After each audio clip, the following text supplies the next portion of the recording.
దేవుడు క్షమిస్తున్నాడు కదని ప్రతిసారి పాపం చేసి వెళ్ళి మళ్ళీ పశ్చాత్తాపడి మళ్ళీ మోకాల మీద పడి దేవుని దగ్గర ఏడిస్తే ఇది చెల్లుద్దంటే బైబిల్ మరొక హెచ్చరిక కూడా ఇచ్చింది.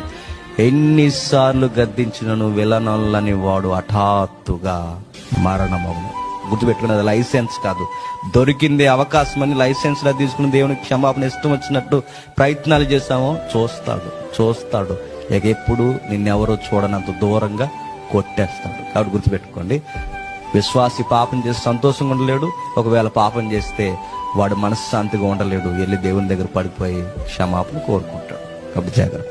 దేవుడు క్షమిస్తున్నాడు కదని ప్రతిసారి పాపం చేసి వెళ్ళి మళ్ళీ పశ్చాత్తాపడి మళ్ళీ మోకాల మీద పడి దేవుని దగ్గర ఏడిస్తే ఇది చెల్లుద్దంటే బైబిల్ మరొక హెచ్చరిక కూడా ఇచ్చింది. ఎన్నిసార్లు గద్దించినను విలనల్లని వాడు హఠాత్తుగా మరణమవును. గుర్తుపెట్టుకున్నది లైసెన్స్ కాదు, దొరికిందే అవకాశం అని లైసెన్స్ లా తీసుకుని దేవునికి క్షమాపణ ఇష్టం వచ్చినట్టు ప్రయత్నాలు చేశామో చూస్తాడు ఇక ఎప్పుడు నిన్నెవరో చూడనంత దూరంగా కొట్టేస్తాడు. కాబట్టి గుర్తుపెట్టుకోండి, విశ్వాసి పాపం చేసి సంతోషంగా ఉండలేడు, ఒకవేళ